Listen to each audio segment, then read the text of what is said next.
Hey guys, thanks for joining me for another Honkai Star Rail video, and today I'm going to attempt an all-encompassing beginner's guide.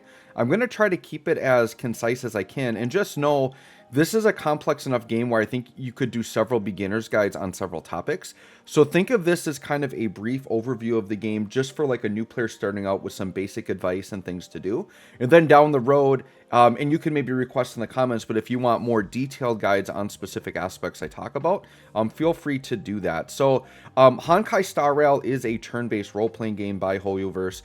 So if you like Genshin Impact, odds are you might like Honkai Star Rail, and this is turn-based, so I actually like it more than Genshin because I like turn-based better, right?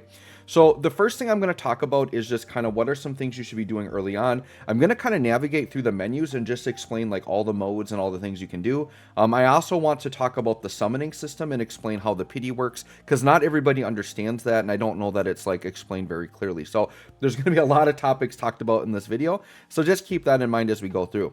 So the first thing I want to talk about is just missions and like kind of what you should be doing. So if you look at the top left of my screen, and by the way, I'm doing this on a phone, the UI is going to look a little bit different if you're on your PC or your PS5, but all the menus you should be able to access there, right? So in the top left, you'll see it's telling me a quest that I'm working on that is in orange. Right above that, you'll see a clipboard. Now on your phone, you can directly click on that clipboard and it's going to take you to your missions tab. In the top left, I have the telephone button, which is like your menu screen. So if you're on a PS5 or so like when I play on my PS5, you can't just like click on something by touching it. So I usually just go to the phone menu, and then from there, I'll access everything. So I'm going to try to show it all from the phone menu here. But I do want to start with the missions just to explain like, as a new player, what you should be doing. So when you see the missions tab, missions will either be orange, blue, or green. Green are your daily missions, so you're just going to get a daily mission every day, so feel free to just do that. They're going to be very quick and easy. The orange missions are main storyline. So I would say when you do your orange missions, plan on having there be a lot of voiced over audio, a lot of dialogue, a lot of very interesting cutscenes. So like, for me personally, when I'm doing the orange, like the main story stuff, I like to be like, have the audio on. I like to be on my PS5, like really enjoy that stuff. And then blue missions will typically be like side missions. Sometimes they will be event quests that lead to events and things like that. Or they could just be like character develop. And then there's purple too. I forgot. Purple will typically be like character development quests, and they'll like, when you do the purple ones, they will like kind of join you, and they will come. They don't like join your party, but they can appear in your parlor car, which is kind of like your home base, whatever. But just know there are different types of missions. But orange are kind of like the top tier, like these are main storyline, and then purple would kind of be the next tier, and then blue, and then green. So you can tackle those in whatever order you would like to, but typically the orange and purple ones are the most important missions to be looking at. So as a new player, I would just simply go through missions and just enjoy the story. They're going to give you some 4-star characters for free, and just kind of enjoy the game, right?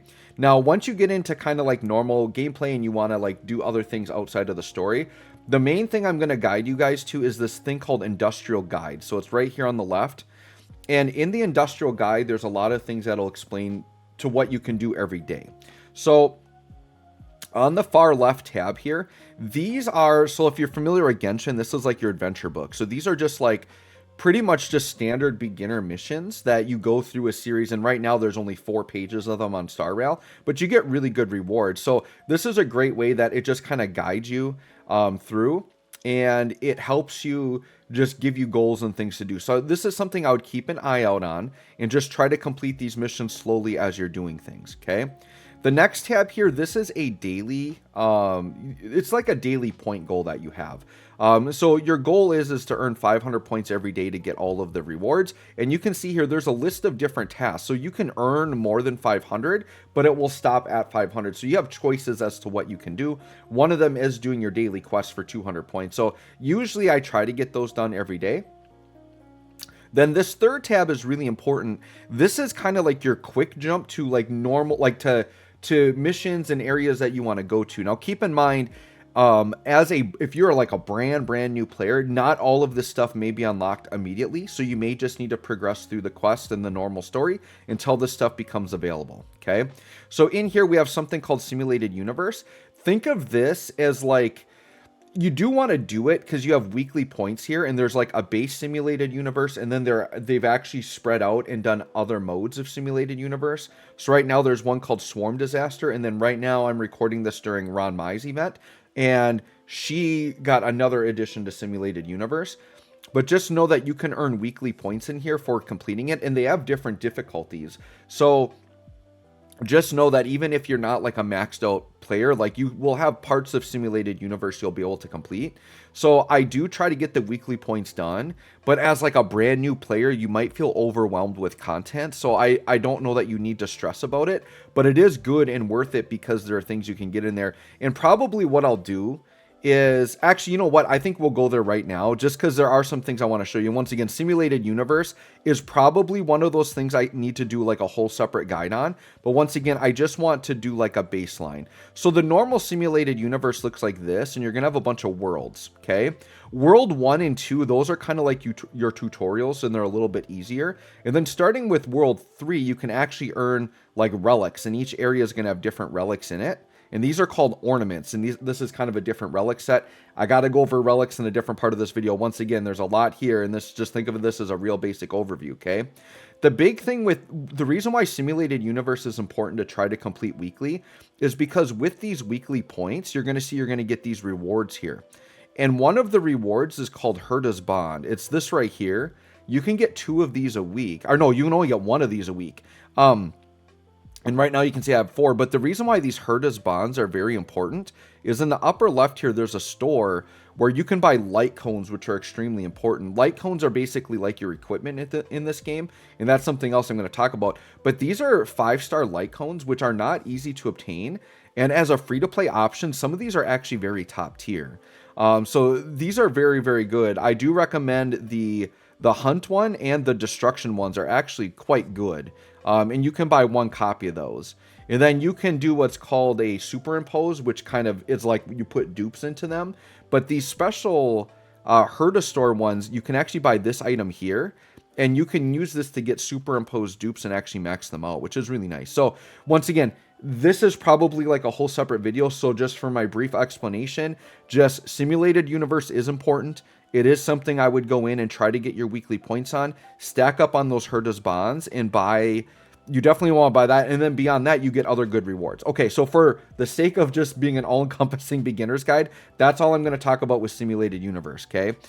Let's go back into the industrial guide here where we were. So on this page, I said simulated universe. This is where you can, once again, it'll take you to places you want to go. Another section you can do is these are called Calyx Golden. So this is where you can get EXP materials to level up your characters. You can get Ether. Ether is to level up the light cones, which are like the weapons. And then you can get money. And you're going to need money because anytime you're leveling stuff up, you're using money. So if you just need to grind that stuff up, that's where you go. Now, what you're going to notice is these quests where you're grinding out like materials to level up your characters, it is going to cost energy. Okay. And I didn't want to actually do that, but that's like this symbol up here in the upper right. It's asking me to replenish it, but I don't actually want to replenish it. But you have to use that energy to actually do these quests. So they do limit you on how much you can grind in a day. If you want to refresh it, you can use something called fuel. They're going to give you a lot of fuel at the beginning. So the only purpose of fuel is to refresh your energy, which is fine. Otherwise, you can use Stellar Jades, which are the premium item. Now, unless you're someone that is really eager to like level up characters, I don't recommend using your Stellar Jades to refresh, because this is what you use to summon for characters, and this is the premium currency. But the fuel, definitely feel free to use your fuel. The one thing I'm going to say for a beginner, though, is I recommend not using your fuel until you've unlocked the highest difficulty of these stages. So what you'll notice, so just as an example, let me go into, so let me summarize all of these first, and then I'll go in and explain what I'm talking about with the difficulty. So that's where you grind the basic level up materials. The Calyx Crimson, this is trace materials.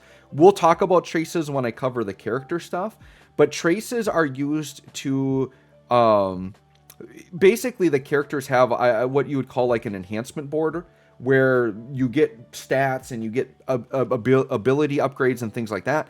And you need these trace materials to pretty much make your characters better. These are very important. Characters, I should talk about this too, and we'll maybe go on it more when we talk about characters, but characters have different types. So we have destruction, preservation, hunt, abundance, erudition, harmony, and nihility. This is basically, think of this as like a character class. And a character within a certain class is going to have certain attributes. So destruction characters typically are DPS characters. Destruction characters typically do things that deplete health, but then they get very powerful because they deplete health. If I want to relate this to Final Fantasy, I almost think of them as like a Dark Knight. Somebody like that that'll be very powerful, but they typically will deplete health. Not all the time. There are different variations, but think of these as some type of aggressive DPS character. Preservation units are defense units. So these typically will be tanks. And what this game has that's really cool is it has a shield system where you can actually put shields on the characters to protect them. And I will go into a fight and kind of demo the mechanics of a fight in just a moment, because we'll actually demo on like one of these, right?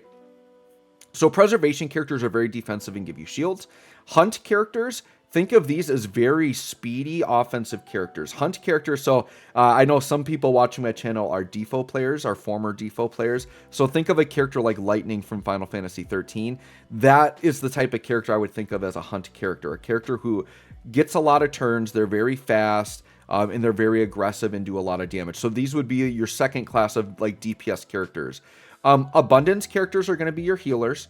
So they're typically going to be high HP characters. They're going to heal you a lot. Abundance characters are essential to team building. Erudition characters are kind of AoE specialists. So this would be like our third class of damage dealer. So they typically will specialize in AoE situations. A lot of times erudition characters will do follow-up attacks as well. So it just depends on the character. Harmony characters are going to be your support buffing type characters, and then nihility are going to be your debuffers. So obviously with all of these classes, you don't have enough room to put all of them on a team, but I would say this basically for basic team building, if we want to talk about that really quick, and I'll show you some team builds in a little bit. But the basic team building structure is you want one damage dealer and one abundance character. I typically start with those two. You want an abundance character and you want an offensive character. Now, the offensive character could be destruction, they could be hunt, they could be erudition, right? They could be under any of those, but I would classify those as the main damage dealing classes. Then what you do is you support them with either nihility for debuffing, harmony, or preservation. Any combination of those three is kind of what I do for a team build. So just to summarize, right, your DPS is going to come from either destruction, hunt, or erudition most of the time, right? Then what we'd have is we'd call your sustain characters, which would be preservation and abundance. So these are your healing and shield characters to help you stay safe. Typically, I don't run a preservation character without a healer. Typically, if I'm running preservation, it's for extra safety on top of a healer, okay? And then you've got your nihility for debuffing, your harmony for buffing, right? So we'll talk a little bit. I'll go into actual team building page later and talk more about that. But those are the classes. And so what it is these are the materials, whatever class your character is, these are the materials you're going to need for their traces, okay? We have another thing called Stagnant Shadow where you kind of fight a mini boss and they have a specific material you get from each one. This is going to vary based on the character, and characters will also have elements. So here we're going to have an element called Quantum at the top. That is the dark element. We have wind. We have lightning. We have fire. We have physical, which is like the white element. We have ice. And then we have, oh gosh, I'm drawing a blank on it, but it's like the earth one, okay? It's imaginary, I think. Yeah, imaginary damage is the earth one, but I call it earth because it's like brown, right? So those are the main elements in the game, and we'll talk about how those play a role, but you can see there are multiple fights for each element in here, so you'll have to look specifically at your character, but this is an additional material that you have to use to awaken your characters, okay? This here, Cavern of Corrosion, is where you find relics. Relics are an essential part of this game, and every character is going to have different relic slots. I believe there's 5 relic equipments characters can have, and it's very, very important that you grind these out specifically for the character. Now, to do a guide and tell you like to go over all of these would be an insane amount of time, so this would be a separate video. But just in general, know that relics are important, and when I talk about characters, I'm going to go over characters as a part of this guide. We will talk more specifically about how relics come into play with characters, but this is a very important thing that you will want to grind out. Then we have Echo of War, which is going to just give you another material, and this material you have to use to level up traces to higher levels. So there is kind of a lot there, and I get it. It can seem overwhelming. So just take it step by step, and the game will kind of guide you, okay? All right. Then we have something called Forgotten Hall. This is pretty much just endgame content. This is where you can go, like, every so often, Forgotten Hall will reset, and you have like different tiers or levels you're trying to complete, and you can like re-get those rewards every time it resets.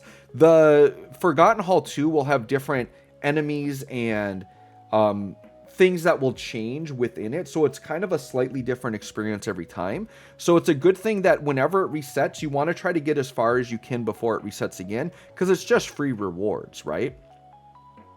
And then at the very end, these are kind of like some tutorial missions. I do highly recommend you guys go through these, because these will teach you the basics of the game if you need to know more beyond what I've shown you there, right? Okay, so that was kind of a lot that we went over there. So while I'm in it, let me actually show you the battle mechanics and explain how the battling works. And then we'll maybe talk about some character stuff and some team building, right? So let's say, I'm logging in for today and I'm like, I'm actually working on a character right now, right? So if I go to my character page, which I'm going to do it all from the phone so you guys can see it, but you're going to see the symbol that looks like a character's head. So I'm going to click on that. It's going to show all my characters.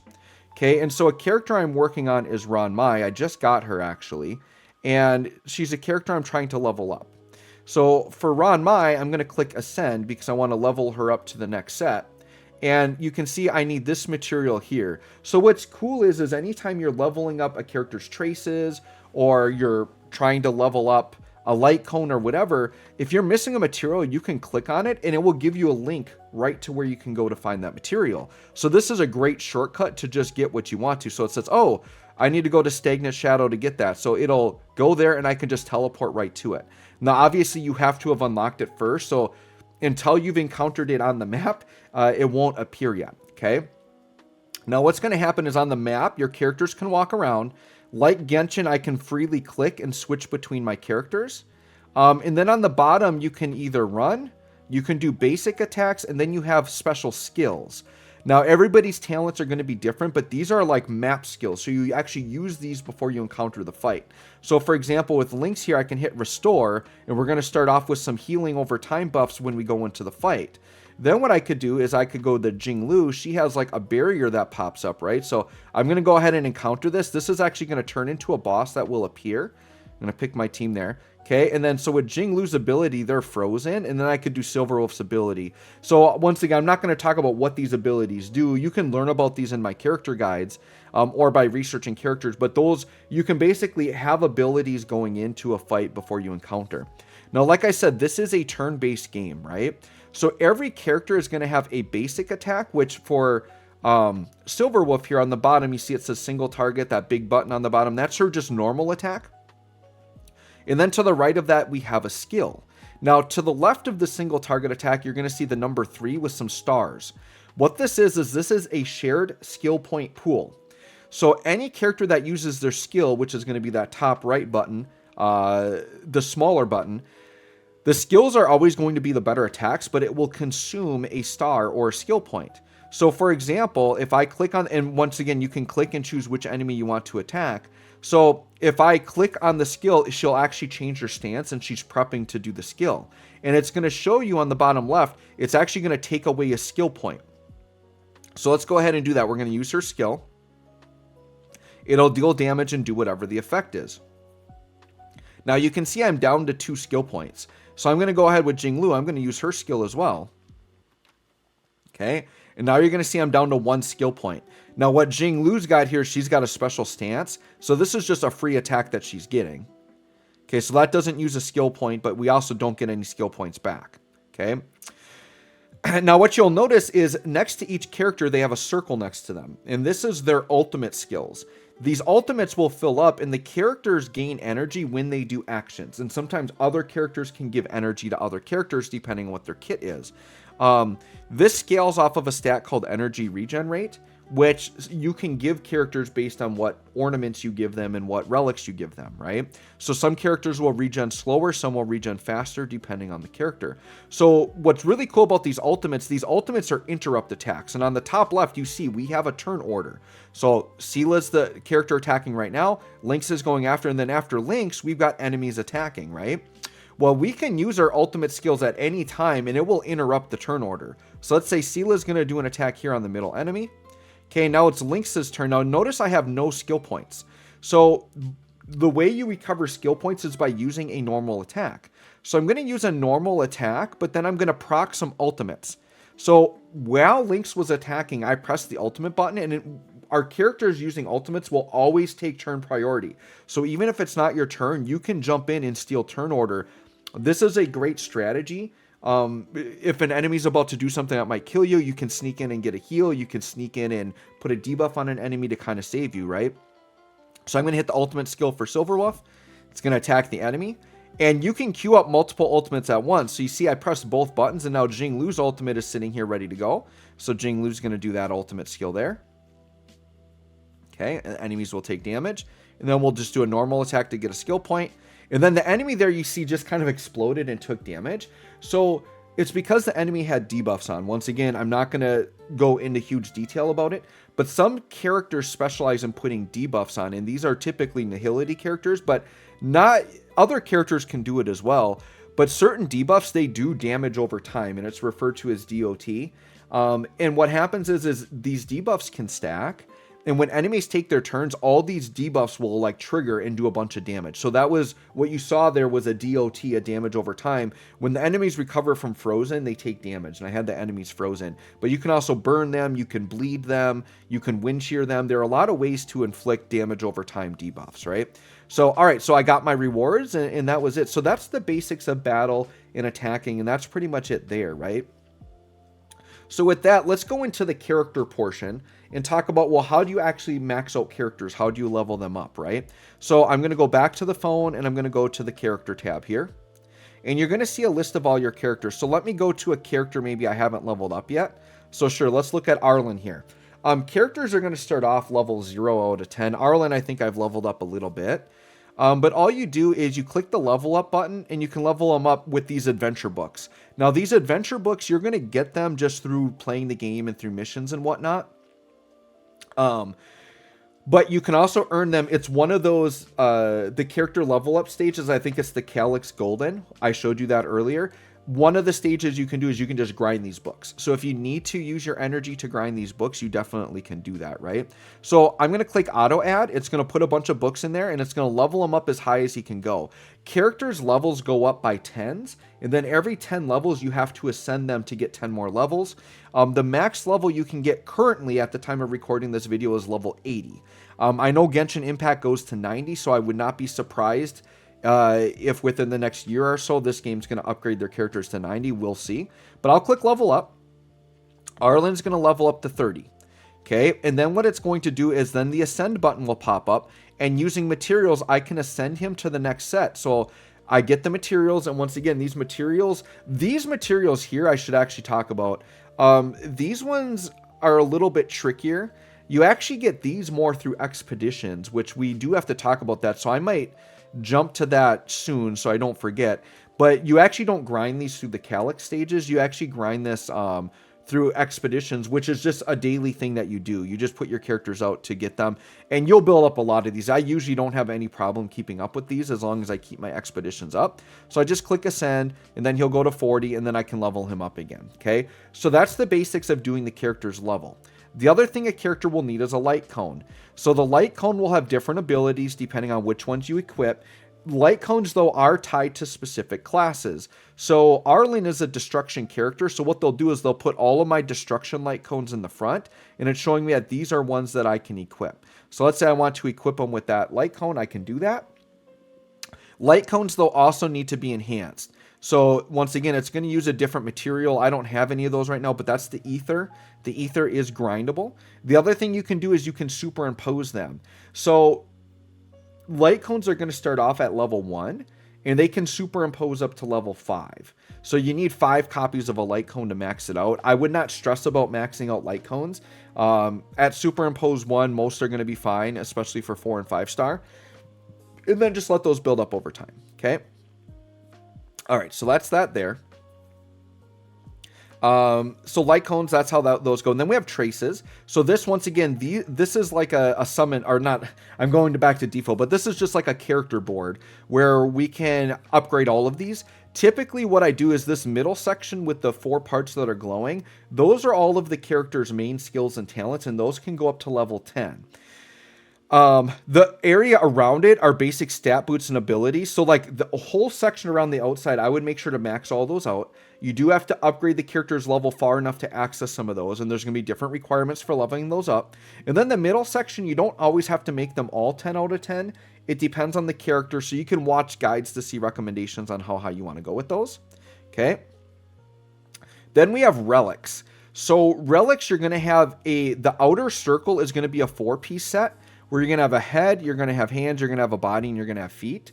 And the relics are actually really important. If you have a maxed out character but level 0 relics, they're going to be unusable. Like, relics are really the key to making a character good. So you want to grind relics, and once again, this was on one of those stages I showed you earlier that you can go to search and find. But you want to get relics and level them up. But the big thing with relics, and once again, relics is going to be its own guide. Like, there's a lot to talk about with relics, but just know that relics have a main stat at the top. So it's really important you try to get the main stat you want, and then you're going to get random substats that you can kind of roll for, and then you want to level them up. But early on, I would not worry about getting perfect relics. Just try to get 4 or 5 star relics to begin with, and kind of go from there, right? And you want to try to make sure relics have different types that have like set effects. So relics, you want to try to go for either 2 set effects or 4 set effects. Usually I go for 4 set effects. So what you want to do is you want to grind specific relics of the same set that fit for what the character wants to do. And once again, you can look up character guides and recommendations to know exactly which relics are the best sets for characters. And then we have these ornament sets. So there's going to be a planner sphere and there's going to be a link rope. These are obtainable from Simulated Universe. So these are the ones that you get on those different Simulated Universe stages, but otherwise they pretty much act like a relic. They have a main stat, they have substats, you level them up, and they have a 2-piece set. Okay. And then I'm going to jump back to relics again because I do want to talk a little bit more about that, but let's go to eidolons. So what eidolons are for a character is these are your character's dupes. So if I talk about a character being E1 or E4 or E6, that's what I'm talking about, is how many eidolons are unlocked.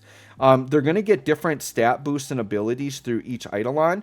So you do over time want to get dupes of characters, but the pull rates, and we'll talk about the gacha system here in a little bit, the pull rates in this game aren't great. So it's not a game where you want to expect to max out characters right away. 4 stars you can. If you're willing to go really deep on a banner, 4 stars are realistic to get them E6 in 1 banner. But 5 stars, it's not realistic. 5 stars, you usually just want 1 to maybe 2 copies. You have to whale super hard if you want to E6 a 5 star, so I wouldn't worry about that. But a couple of things that'll be common between characters. Characters will have 2 different eidolons. It'll be 3 and 5. Where their skills actually upgrade by a couple of levels. So on the traces, before I told you their max level is 10, if you have them E5, they actually go up to like level 15. So it just makes all their skills stronger, and then you're going to get other abilities there. But that's what you do with the dupes of characters, is you increase their eidolons there. Okay. All right, let me go back here, and I want to jump back into the industrial guide, and I want to go back to relics because. So once again, I'm searching, I'm going for relics here. So relics are going to be in Cavern of Corrosion, and here you can see, you can search by set, and every relic stage will have 2 different sets that you'll kind of be farming, right? So let's say I go into here, and I want to farm this. Now this was a piece I talked about earlier when I was talking about using your fuel. You can see here on the left, there are 7 or 6 different levels that you can farm for this. Before you start using fuel, I would recommend that you have the highest difficulty unlocked, so that you're getting the maximum rarity items from these, and you're getting the most out of your fuel. So that's the piece I just wanted to mention there on relics, right? Okay, back to the character page. So let's go back down to Arlen here. He's right here. I think that's everything I wanted to cover there just on the base stuff. So just once again, make sure you have a light cone equipped, max out the light cone. Make sure you upgrade your traces as much as possible. Make sure you have a full relic set with matching typing so you get the set bonuses. And then eidolons will just be if you get the character done or not, right? So as an example, I'll show you a maxed out character. So like Jing Lu here, you can see has a maxed out level 80 light cone. Traces are all maxed out, all level 10, everything's filled in. Relics maxed out at level 15, so I've got a full level 15 maxed out relic set. And then eidolons is just whatever you get. So my Jing Lu is E1, okay? All right, so with that, we're going to keep moving along here. One thing I do want to talk about is if we go back to the phone here, there is a synthesize page. And this is something that even I didn't realize right away that I think will be very useful to people. You have basic items here. I honestly never really use items, but they're there that you can heal your characters, restore energy, things like that, right? So the big thing I want to show you in here in the synthesize tab, you know, items aren't like crazy important, but you can make them there. The one thing is, and I guess I can do it really quick, with items, there usually is like a weekly mission to like synthesize 10 times. And I don't think I've done it this week. So I'll try to synthesize like 10 of something and I'll get a mission done. So let's just go ahead and do that, because that is another piece I need to talk about, is there's basically a battle pass, right? So if I go out here, this Nameless Honor is the battle pass. And so when you go into Nameless Honor, there will be weekly and daily missions you want to complete. And so if I click claim, I'll get that. And then my level goes up and then I get battle pass rewards. It's a very standard battle pass system because you have this, the top row is what everyone gets for free. The bottom row is if you buy the monthly pass, like the bonus pass, and it's like $10. I actually think it's worth it if you're willing to spend money. Because you can see here, the Silver Star Rail Pass, there's like a generic banner that's always up. That's what that is for. But the gold one is for like the new featured character banners. And then that Lost Crystal is really important because that's for leveling up relics, and they don't give those out very easily. So those are just some of the things. And then if you do buy the $10 battle pass, at level 30, you get like special level 4 light cones and you can choose one, and they're not available any other way. So they're not like a must for most characters. I would say none of them are like their best light cone, but it's just a good option to get more light cones. So yeah, that's the battle pass system. So I just wanted to show that really quick. Back to synthesize though. So in here, what I really like to do is, this is the traces that you're working on. So you can do synthesizing of traces, trace materials.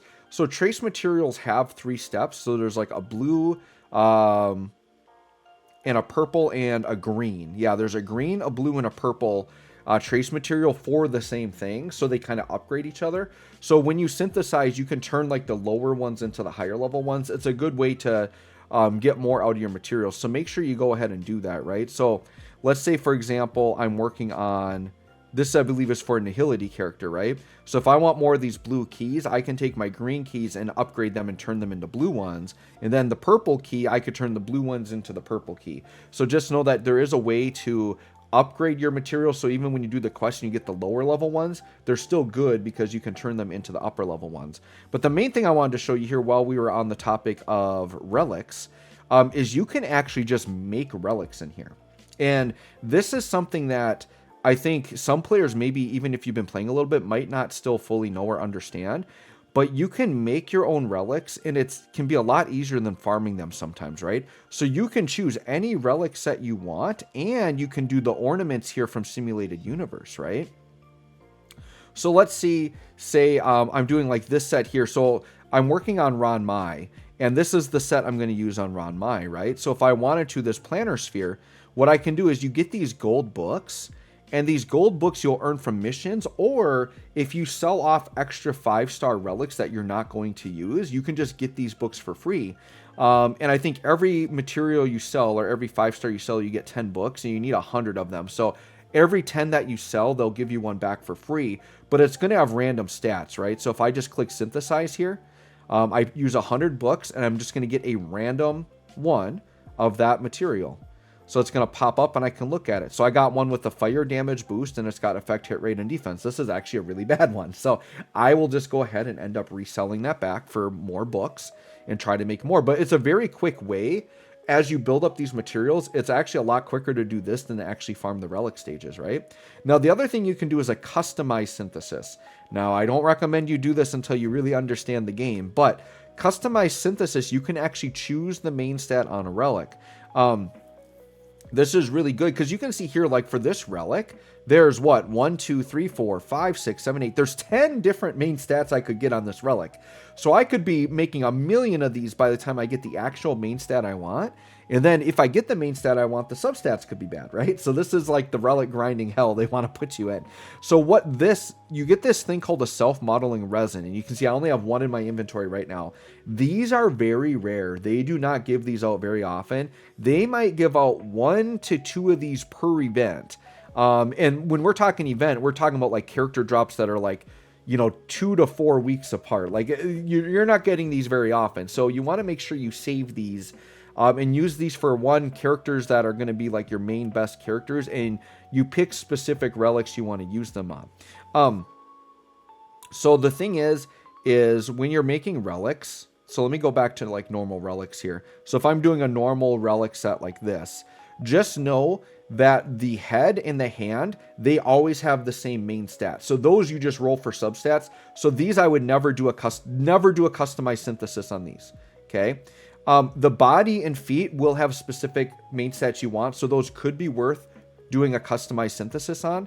But if you're like a newer player, right, and you probably are because you're watching this video, the safest bet, if you're just like eager, you want to do the customized synthesis, the best thing is when you're doing the ornaments, and you're picking the character you want to use, the safest bet is doing the link rope and getting energy regen rate, because most characters want energy regen rate, and this is the only relic that can have that as a main stat.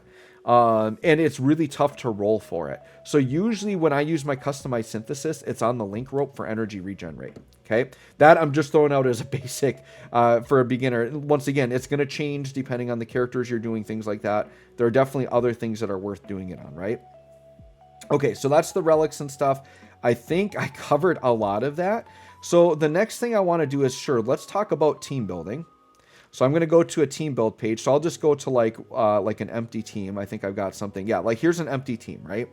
So once again, the basics of team building is start with a damage dealer. So I'm going to go through my list, and you're just going to have to learn who the damage dealers are over time. So like an example would be Jinglu is one of my main damage dealers. So I'm going to put her in, and you can see she's a destruction character. Then I always need a healer or a sustain character, right? So I have Bailu, Natasha. Natasha, just so you guys know, is going to be like your free-to-play like main healer they're going to give you for free. So Natasha is very worth building up if you don't have any other healers in your brand new player, right? Otherwise, Lynx is the healer I've built up off of summoning that I really like, so I'll put Lynx in there, okay? So start with that, damage dealer, healer, right? The next 2 slots are going to vary. So you have some choices. I would usually do either a Nihility or a Harmony character or both. So for example, an example of a Nihility character that's very good is Silverwolf or Pela. Those are 2 really good Nihility characters. So let's do Silverwolf. And then if I want to do Harmony, then I could do, right now my main Harmony unit is Tingyun. Okay. So what we would call this is a hyper carry build, where Jinglu really is my only main attacker here, and all I'm doing is I'm keeping her alive and I'm supporting her a lot. So the Nihility character, their job is to debuff and put defense downs on the enemies to make it so you can do more damage. And then the Harmony character's job is to buff your main attacker's attack and speed to give them more attack. So this is a pretty standard build, right? Now another build you could do is you could take out either the Nihility or the Harmony character, and you could put in another DPS. So you could do a double DPS build like this, where I've got 2 damage dealers and I still have either a support or a defense shredder, and then you still have a healer, okay? Another build you can do is you can do a hyper carry build that does a little less damage but is safer, and you put a preservation character in. So you could do a character like March 7th, who I think is a very good preservation character that you guys will get for free. So this is kind of a modified hyper carry, but it's a lot safer, and actually this is the team I've been using a lot. In really difficult content, I feel like when I do the really aggressive builds, my characters die, and I need shields, right? And actually, I need to show you guys how shields work. So maybe I will go in and do a quick little fight. So what we'll do is let's just go into here. I do need to do sure, I'll just go into this. Whatever this is, we'll just go into this. and we will do a fight really quick. And I'm just going to do a level 1. Oh, I'm going to use, yeah, we'll just go into this here. But I do want to show you how shielding works, right? So let me do a build with a shield on it. So let's go into, so we'll just go into this build I had right here. I do like this build. So let's go into here. So I didn't explain shielding, and this is how preservation characters work. So I'm just going to show you really quick. So we're just going to go ahead and do some attacks.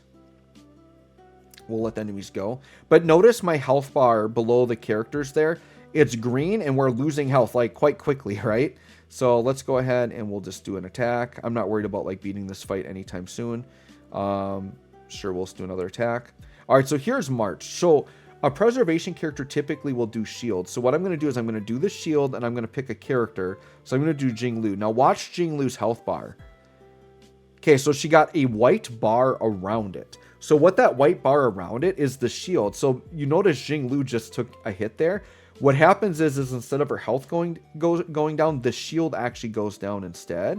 So that's really, really good. I'm just going to go into auto battle here while we kind of talk about that. But I find shields to be very useful. Now, March, I'll talk about some of the main preservation units in case you're interested in running this. But I think it's a very good strategy. And sometimes the enemies will target you and they'll put a target over your head. So March is very good to put a shield on. I would say March has the strongest shields in the game, but they're single target. So she needs multiple turns to get it on the whole party, but I love how strong they are. Japard is the premium, one of the premium 5-star preservation units. He does AoE shields that are like fairly strong. I would say they're about half as strong as March's, but they hit the whole party. But he only gets it on his ultimate, so you can't just proc it whenever you want, right? Then you have the Trailblazer, who's your main character. One thing I will say about her, or him, sorry, he can be your Trailblazer could be the male or the female version. So whoever your Trailblazer is, your Trailblazer is going to start out as a physical character with a baseball bat, and they're actually pretty bad. Like, they're going to seem cool at first, but overall, they're actually pretty bad. But when you progress the main story enough, your Trailblazer will gain a new form. And that second form acts as like a separate character that you could change into. So they're going to have their own like separate set of traces and everything. You have to like re-level them up. But the fire form is actually very good. And they are a preservation character that does very on-demand AoE shields. They're just very small. But you can consistently upkeep some shields on the party. So the fire Trailblazer is very good. Let me show them to you just so you know who I'm talking about here. So it's this. Where are they? Did I already pass them? Hold on. Yeah, right here. So this character here. So this is your main character, right? They're going to start off as a physical character. And once again, they're going to be pretty bad. But once you get to the point in the main story, and you'll know it, because what's going to happen is, I don't want to like spoil it for you guys, but your character is essentially going to gain it during the story. They're going to gain this ability during the story at some point. It'll be forced upon you, and then you choose. They'll teach you how to choose which form this character is in, but they have separate eidolons, separate relics, traces. Like, you have to re-level it up. So just keep in mind for preservation, that's a very good character there, right? So that's kind of the basics of team building, right? So hopefully that helps you guys design your teams. We talked about the basics of characters. Let's go ahead and hop into warps. And I know this is going to be a really long video. There's a lot to cover, right, in this game. So let me talk about how summons work in this game. So the game will have two types of banners. There's going to be character banners, and there's going to be light cone banners. So the light cone banners will... Just so you guys know, on both banners, you can get characters or light cones. But on the light cone banners, there's going to be a special featured 5-star light cone. And on the character banners, there's going to be special featured characters. Now, once again, you can still pull light cones on either banner. You can still pull characters on either banner. Okay. There are going to be the event banners, and there's either going to be 2 to 4 banners at a time. What'll happen is there's always going to be like a new character, and then if there's a rerun character, they will do another banner. So, like, for example, right now, Ron Mai is the new character, but then there's another banner for Blade, who is a returning character that is very good. And then every banner will have 3 featured 4-star characters. Both Blade and Ron Mai have the same featured 4 stars. So you're really looking at which 5-star character you want to pull for if you're pulling on the banner. The light cone banners, I'm just going to say this for newer players. I think 5-star light cones, I would consider those a luxury pull. And they're almost intended for whales because the pull rates on this game are very poor. And you really need to focus on getting the characters, right? Now, if you really are someone that wants to invest in a character over time, so like, for example, if you summon Blade the first time and you really like him and you use him a lot, then on this rerun, going for his light cone might not be the worst idea if you really want to improve Blade's performance. I actually did that with Sela, because the first time her banner was out, she was the first ever featured character. I pulled her, but I didn't go for the light cone because it's a lot of resources. We'll talk about that. But then the second time they came around, I'm like, yeah, I would rather invest in a character I've already invested into rather than pull new characters all the time. Then there's going to be a banner at the bottom. This is just a generic banner that is always out. And this you can summon with the silver passes. And you can use your stellar jades, right? Now, the thing that's really cool about this banner when you're a beginner, it's going to have a special version of the banner where I believe on your 10th multi, they give you a 5-star. I think. I could be wrong on that. But I do know that once you've done your 300th summon on this banner, you do get to choose any character you want on the banner. Now, something I can recommend, I can just toss that in here. If we go into here, I can show you all the characters that you can get for your 5-star. I can actually give you a recommendation as to who you should get on this banner, right? Because I know this game really well now that I've played it a lot. What I'm going to say is this, you guys. When you get to your 300, if you haven't pulled this character yet, I would highly recommend you get Bronya. I think Bronya is by far the best character on this banner you can get. She's a very good 5-star Harmony character. Now, if you're getting Ron Mai, who's the current 5-star Harmony, there's a little bit less need for Bronya, but Bronya is still incredibly good, and you're going to need to do events with multiple teams. So having Bronya and Ron Mai wouldn't be the worst idea. Or if you are watching this at a time when Ron Mai isn't available, Bronya is an excellent Harmony character. So I'd say if you're just looking at who should I get when I get my 300th pull, Bronya is the number one character I would pick. Other than that, I think Japard is very good. He's a preservation character that does the AoE shields. I think Bailu is solid just because like she's a healer, and to have a premium 5-star healer option is very good. So I think Bailu could be a decent pick as well. I would say characters like Himiko, Welt, and Yanqing are probably the worst ones. I would probably just flat out avoid them. I think Clara is very solid. I do like Clara a lot as well. But I would say your main goal here would be to get Bronya. Bronya would be who I would pick. If I were starting a new account, that's who I would grab. So that's that with the warps. Let's go ahead and let's just because I have some tickets here. Let me just do a summon so you guys can see what it looks like. So what's going to happen is the train is going to come on by. And really when the door opens, you're going to find out what you have. Most of the time it's going to be blue. Could be purple, or if you're really lucky, gold. So blue is going to be a 3-star, right? And you can just skip. And as far as I've seen, this game doesn't really do fake outs. Like if that door is blue, you're getting a 3-star. Like it's not going to be anything else. If the door is purple, you're going to get it. Now, something I want to talk about, I'm going to do some summons while I talk about it, just because I have some lined up. So the way this game works is the rates for 5-stars are very, very poor.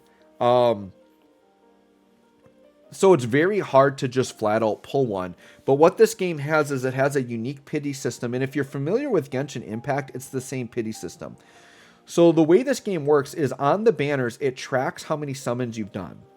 And if you hit your 90th summon on a banner, you are guaranteed to get a 5-star. Now, if you are doing a event banner, right? Like if you're doing like Ron Mai or Blade right now, when you hit your pity, or anytime you pull a 5-star, so even if it's not from pity, if you just pull one and you get lucky, you have a 50% chance to get the featured unit you want, a 50% chance that it's just an off-banner character, okay? If you miss the 50-50 and you get the character you did not want, your next 5-star will be guaranteed to be the featured character that you're pulling for. Now, the thing that's unique with this game, most gacha games, like if you do a multi, they usually give you a guaranteed something for doing a multi, and it's usually more beneficial to do multis and you never want to do singles. Well, this game is different. There's a 4-star, by the way. So we got a Ting Yun. Nice.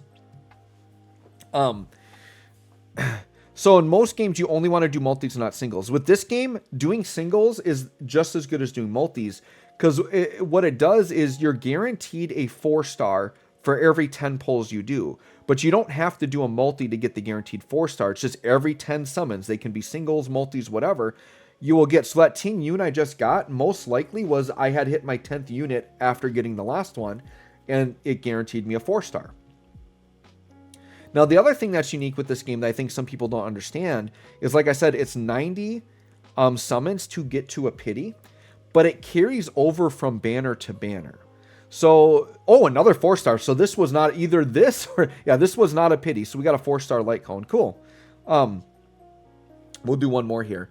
But your pity carries over from banner to banner. So I had somebody like say in the comments in one of my videos, like, hey, on my last summon session, I didn't get the featured unit I wanted, and I did a lot of summons, but then I got really lucky and I got the new featured unit in like 10 summons. Well, what happened was on the previous banner, they built up the pity. So I'll just give you an example. So Ron Mai here, these are called event banners. So Blade and Ron Mai, they're both considered the same type of banner. So if I summon on Blade or Ron Mai, I'm building up event banner pity. So let's say I do 80 summons for Ron Mai and don't get her, okay? And I'm at 80 summons. Then a new character comes out, right, later on. So let's say Black Swan comes out a little bit later. And I haven't gotten a 5-star since I pulled for Ron Mai, and I did 80 summons and didn't get her. Well, what's going to happen is on the Black Swan banner, if I do a multi, I'm going to hit 90, and I'm going to get my pity on my first multi on that banner. Now, if my last 5-star was off banner, let's say I got Clara instead of Ron Mai, and I didn't get what I wanted, that 5-star on Black Swan will guaranteed be Black Swan, okay? If my last summon, let's say I summoned for Ron Mai, and I did get Ron Mai, and then I build up pity again on Black Swan, I'm going to have a 50% chance to get Black Swan. If I get Black Swan, great, I got her. And then every 5-star moving forward is going to be a 50% chance until I miss it. And then if I miss it, then I get guaranteed the character I want on the next banner. So the big thing that you guys have to know, if you're used to playing other gacha games, in this game, it is okay to do singles. You are building up the same pity. You're still getting your guaranteed 4-star every 10 pulls.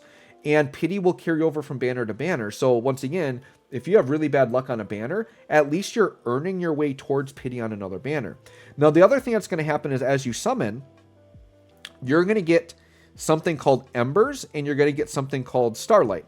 Starlight is the more premium currency, and typically what happens is every 20 Starlight, you can get another summon if you want to.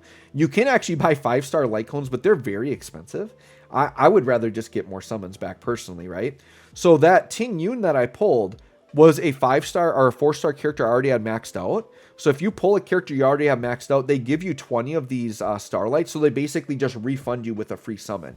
So what I can do is with that Ting Yun pull or a different character I pulled, I can just grab a free summon off of that. And I can use that. And once again, the gold pass is for the event banner. The silver is for the general banner. I recommend always getting the gold banner because the event characters are usually what you want to summon for, right?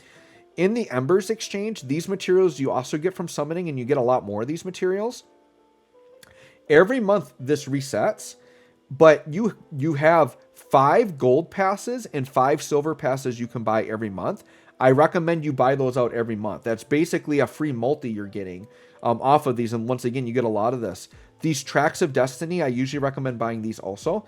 This is a premium material you need to upgrade high-level traces and characters, and these are a little bit more limited. You don't get a ton of these, so I would recommend buying those out as well. So that's pretty much the basics of the banners and the summoning.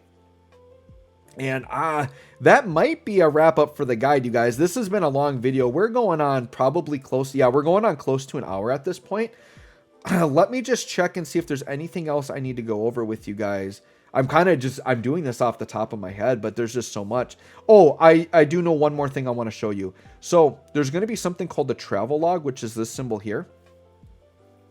This will always show you where the newest events are. So this is going to be all of the event things that are going on. Something that I would recommend for newer players is anything that is time limited. Because you're going to be overwhelmed. There's going to be a ton of like normal content to do. So what I recommend doing is trying to keep up with anything that is time limited so you don't miss out on limited rewards. And then when you have extra time, go back and do like main story stuff when you can and do kind of that stuff that doesn't have a time limit to it. But I would prioritize that. The other thing is they're always going to do an aptitude showcase for a new banner. So it's going to have all of the characters on a banner. It gives you a chance to try out the characters. They explain what they do and you get rewards for trying them out. I highly recommend you do this, one, for the rewards, but two, to actually see if you like a character before going in on them. And just know the characters in these will be fairly maxed out, but they will be a little bit weaker than what you're at, like a free-to-play level, what you would max them out to. So for example, they will have, well, they usually give them a 5-star light cone, which is a little bit premium, but they'll be level 80. The thing is their traces will be like 8 out of 10, and I would say most players are able to get their traces to 10 out of 10. So in that aspect, your characters can be built a little bit better. And the relics will be somewhat good, but a lot of times there are better builds for relics you could do as well. So just know that when you do a trial for a character, they're going to be probably a little bit weaker than what they'll look like if you custom build them, right? So with that, you guys, yeah, that was a lot. But I think for the starting beginner's guide, I think that is a lot that you guys can think about, and a lot that you can do just as a beginner, right? And so once again, if you want to see a more specific guide on specific areas, let me know what you want me to make more detailed guides on. But I hope this helps you guys out. Thanks for watching. We'll catch y'all on the next one.